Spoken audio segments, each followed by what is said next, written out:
दारुडे व्यक्ती घरात असण्यावरती कसा वाद होतो घरामध्ये। आता आलोय आपण 12वी सायन्सला, तर कसं तरी पास व्हायचं। दिवस सुट्टी झाला की मी काहीतरी रोजानी काम करायचा, शेणखत टाकणे, परत ट्रॅक्टरमध्ये भरायला जाणे, काही पण दगडी फोडणे बरासं। सेकंड इयरचा माझा BSc निकाल फेल झाला आणि शिक्षणाचा माझा कायमचा खेळखंडोबा झाला। नाशिक फाटा इथे कामाला आलो, पगार होता फक्त 500 रुपये। जेव्हा मार्केटिंग करायला मी जायचा तेव्हा काही लोक तर इतके त्रास द्यायचे, अक्षरशः हसून बोलणे, काहींनी तर बाईकवरती आलो म्हणून काहींनी अपमान देखील केला। वडिलांना दारूचं प्रचंड व्यसन होतं आणि एक दारुड्याचा मुलगा असे लोक जेव्हा मला हिणवायचे तेव्हा डोळ्यातून अक्षरशः पाणी यायचं। आणि त्यांच्या व्यसनापायी त्यांनी लाखो रुपयांचं नुकसान केलं होतं। अशामध्येच आणि जे व्हायची माझ्या घरची परिस्थिती थोडीशी जरा बिघडत चालली होती, कारण एक दारुडा व्यक्ती घरात असल्यावरती कसा वाद होतो घरामध्ये।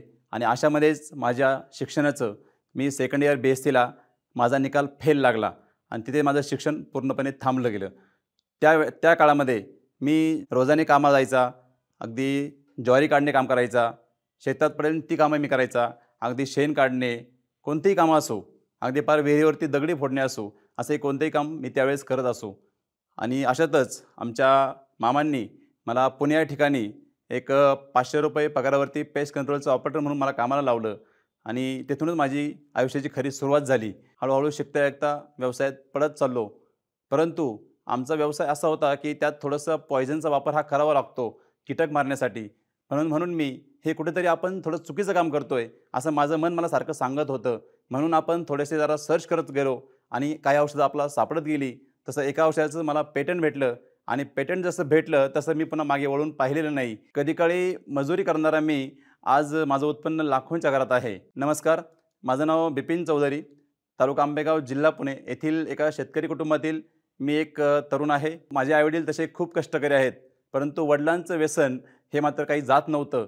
वडिलांना व्यसन असल्यामुळे माझं लहानपण आणि बालपण थोडंसं व्यसन हे पाहण्यात गेलं आणि तसंच थोडंसं मी मोठा होत गेलो तसं खेळण्यावरती आणि माझ्या माणसांमध्ये जाण्यावरती खूप मोठा परिणाम दिसू लागला।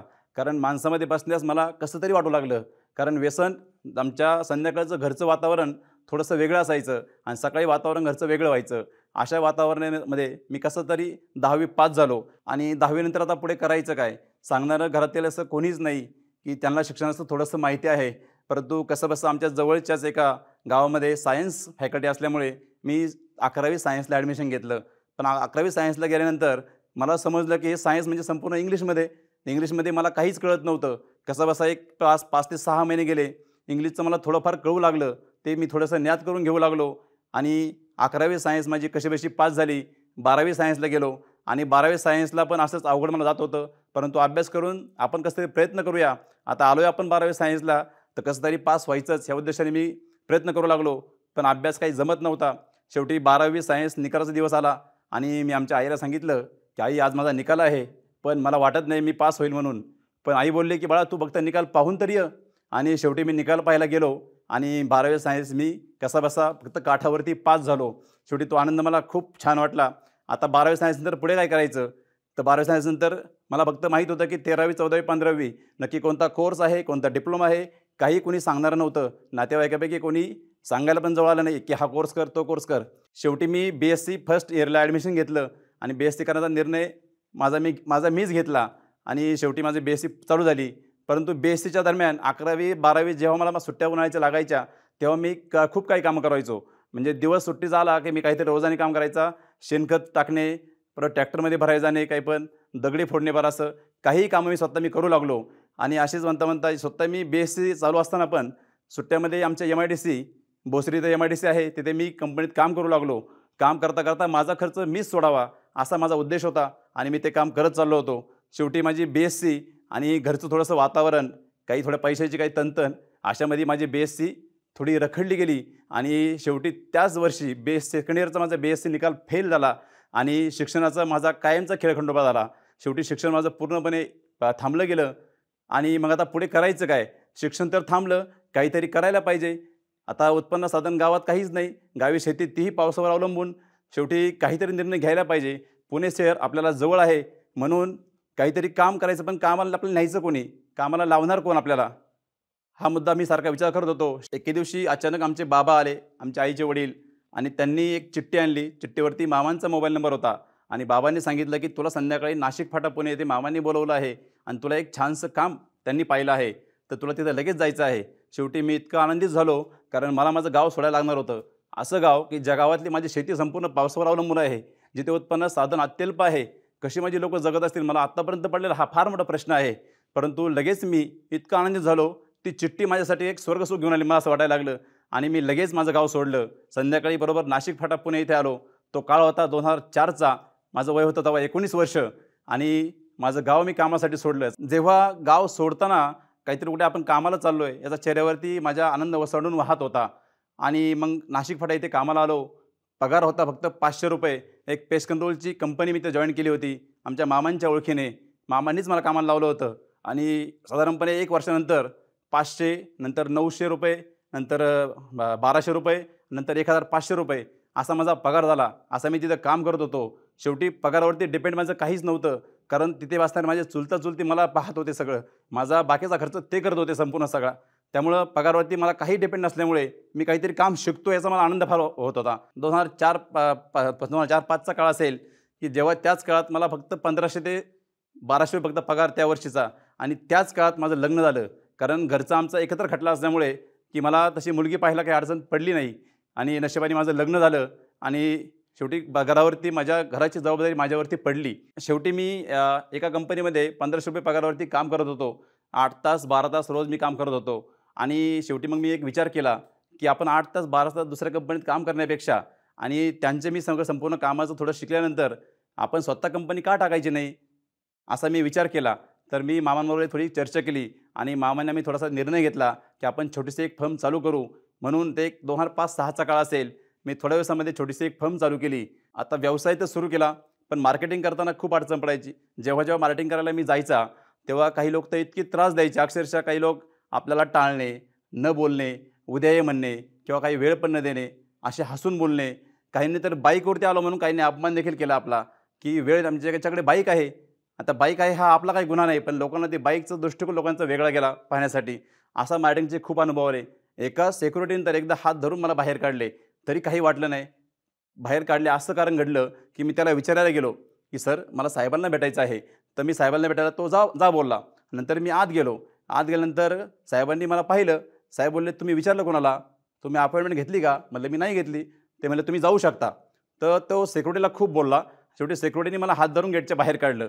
माझ्या मनाला काही वाईट नाही वाटलं. शेवटी मी गेटच्या बाहेर आलो. शेवटी आपलं कामच ते आहे. त्यांना नाही पटलं आपलं काम आपण सोडून द्यावं.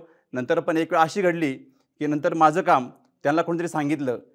नंतर त्यांनी मला फोन केला. त्यांनी माझी वेळ मागितली आणि माझ्या ऑफिसला येऊन त्यांनी माझ्यावर त्यांनी खूप चर्चा मस्त केली. तर चर्चा इतकी छान केली. त्यांचं मी आदरातिथ्य इतकं मस्त केलं. त्यांना खूप आवडलं. पण शेवटी मी त्यांना एक वाक्य बोलून दाखवलं. "सर, तुम्ही आज माझ्या ऑफिसला आलात आणि आज मी जर तुम्हाला हाकललं तर तुमच्या मनाला काय वाटेल? हा विचार फक्त करा." आणि हे साहेबांना खूप आवडलं. साहेबांनी हात जोडले. साहेब तिथून निघून गेले. असा एक अनुभव मार्केटिंगचा. मार्केटिंग करताना खूप किस्से असे आले, खूप वाईट प्रसंग आले. परंतु मी डगमगलो नाही. कारण मार्केटिंग हा व्यवसायाचा एकदम बंदा रुपया असतो. तो आपण जर ठेवलात जपून तर एकदम काम सोपं होतं. की माझे संपूर्ण सगळे सर्व्हिस हे सगळे पॉइझन्स लोकं वापरले जात होते तेव्हा पण त्याही वर्षात. नंतर जवळ-जवळ 6 ते 7 वर्ष मी तीच औषधं वापरली. कारण त्यातलं बरंचसं नॉलेज मला घ्यायचं होतं आणि थोडं सांगायचं होतं जगाला. 6 ते 7 वर्ष मी वापर केल्यानंतर कुठे आपण काहीतरी चुकतोय आणि आपण थोडासा वापर जे करतोय औषधांचा तो थोडा केमिकलचा वापर आहे आणि हे शरीराला घातक आहे. हे असं माझं मन मला सांगू लागलं आणि मी हळू माझं मन मग ते चांगल्या औषधांचा, हर्बल औषधांचा शोध घेऊ लागलं. यामध्ये जवळ 6 ते 7 वर्ष गेले आणि 2012चा काळ उजाडला आणि 2012 नंतर मला ते हर्बल औषधांचा मी शोध घेता यात थोडं हे कर, ते मिक्स कर, हे असं कर, ते तसं कर, असं करून मी एक औषधं मी सापडत गेलो आणि मला औषधं एक सापडत गेले. तसं काही औषधांचं मी पेटंट घेतलं त्या औषधांचं आणि काही औषधं अजून हर्बलमध्ये बऱ्याचशा प्रमाणात मी तयार केली आहेत. त्यांची माझी पेटंटसाठी माझी फाईल तयार आहे पूर्ण. अशा प्रकारे save India from toxic chemical यावरती माझं काम मी चालू केलं तेव्हा. शेवटी माझा व्यवसाय हा पेस्ट कंट्रोल सर्व्हिसचा आहे. यामध्ये आपल्या जिथे नाही तिथे पेस्ट कंट्रोल सर्व्हिस ही गरजेची असते. परंतु मी तुम्हाला वारंवार सांगत असतो, की शिक्षणाने काही माणसाचं अडत नाही, पण शिक्षण घेणं तितकंच गरजेचं आहे.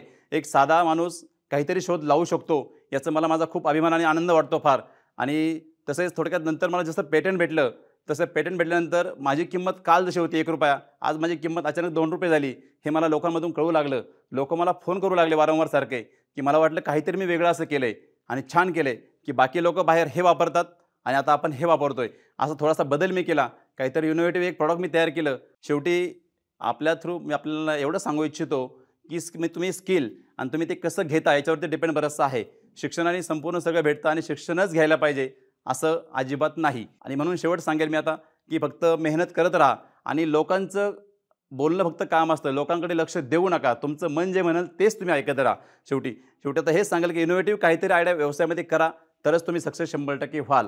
आणि सक्सेसची व्याख्या थोडीशी माझी वेगळी आहे की लोकांना घर, बंगला, गाडी आणि मोठं पद म्हणजे सक्सेस लोकांना वाटतं. पण माझी व्याख्या थोडीशी वेगळी आहे की मी काहीतरी तुम्ही इनोव्हेटिव्ह एखादं रिसर्च प्रॉडक्ट केले, ते जगासाठी खूप मोठं फायद्याचं आहे आणि जगाला ते मिळणार आहे त्याच्यापासून फायदा. पण असं जगात कुठेही नाही, तर त्या व्यक्तीला पण सक्सेस बोललं पाहिजे एवढंच मला वाटतं. मी जशा नवीन स्किल्स शिकत गेलो, नवीन काहीतरी घेत गेलो, तसेच तुम्ही जो स्टॉकच्या माध्यमातून एक नवीन स्किल डेव्हलप करत जा आणि शिकत जा. धन्यवाद. जोश टॉक्स आता स्पॉटिफाय एक्सक्लुझिव्ह पॉडकास्ट आहे. आमच्या टॉक्सची ऑडिओ आवृत्ती फक्त स्पॉटिफायवर उपलब्ध असेल. तुम्हाला हा व्हिडिओ आवडला असेल तर तुम्ही जोश टॉक्स पॉडकास्टला फॉलो करू शकता आणि अशा आणखी प्रेरणादायी कथा ऐकू शकता फक्त स्पॉटिफायवर. हा व्हिडिओ आपल्याला कसा वाटला हे आम्हाला कमेंट सेक्शनमध्ये कळवा आणि आपल्या मित्रांसोबत शेअर करायला विसरू नका.